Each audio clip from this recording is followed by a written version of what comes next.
Khanna from California for 5 minutes. Thank you, Mr. Chairman. Thank you, Mr. Shapley, for being here. I understand you see it as your duty to have the strict enforcement of tax laws. Is it true that you have often disagreed with charging decisions before? I have agreed with charging decisions before. I'm saying, is it true that you have often disagreed? Your recommendations have often been disregarded before when it comes to charging decisions. Is that true?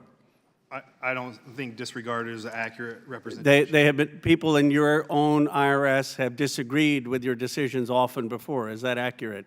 That's not accurate.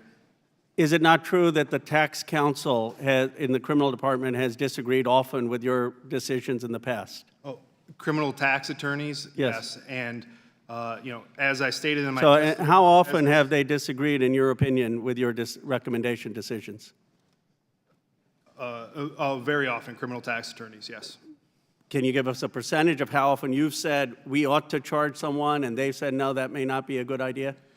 Yeah, I would say, just ballparking, a vast majority of what we do, and that's why they're advisory.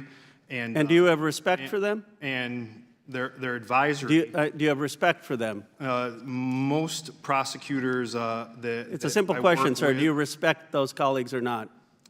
Often their opinion is not respected by me and prosecutors. So do you have more respect for them or Mr. Weiss?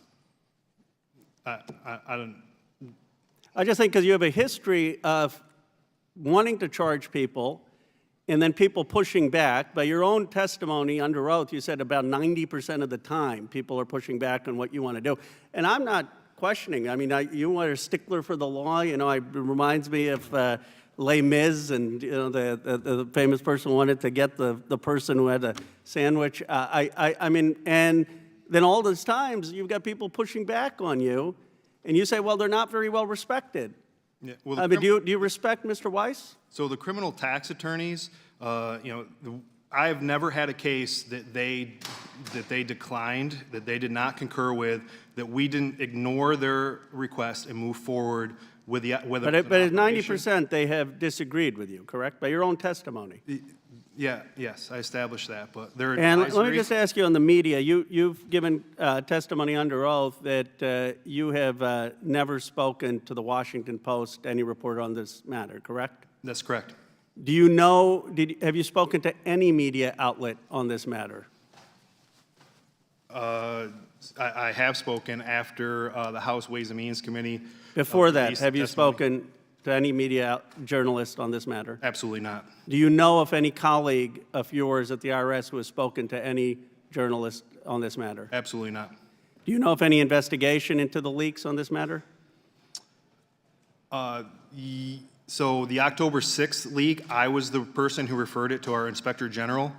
Do you know any of your colleagues who are under December 9th of 2020, around the day of action? Do you know if any of your colleagues are under IRS investigation? Inspector General and Sorry, if I could DOJ just was looking finish. into? Do you know if any of your colleagues are under investigation for that leak? No, I know of no colleague under investigation for that leak. And just for the record, then, it is your testimony under oath that you have never spoken to any media person before the House testimony about this matter. It's not only my testimony under oath today. I provided an affidavit to House Ways and Means Committee stating the same. I've said it to our Inspector General's office as well. I appreciate that. I just want to make a final point on this. One, I think what... Mr. Chairman, could we mind if I... Yeah, can the gentleman answer the question you asked, Mr. Khanna? I just don't want my time to be affected. If you're granting him the time, Mr. Chairman, but that's you unusual. give me, I want a minute to wrap up. If you want to give him Okay, you have a minute. Okay. Here's the point. I think this whole thing, our ranking member Raskin summarized this. I don't disrespect you, sir. I think you have a tough view on what you think the law should be.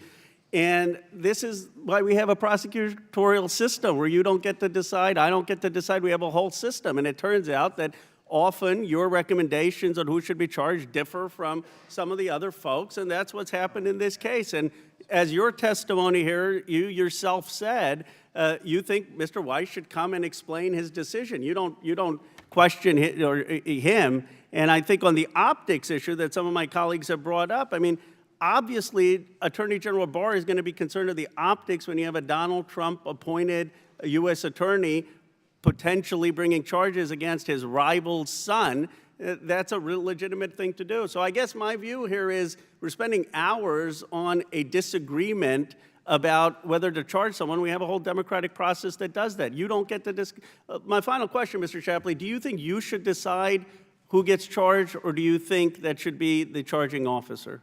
So each time you say this is a disagreement, you can say it multiple times. It doesn't make it true.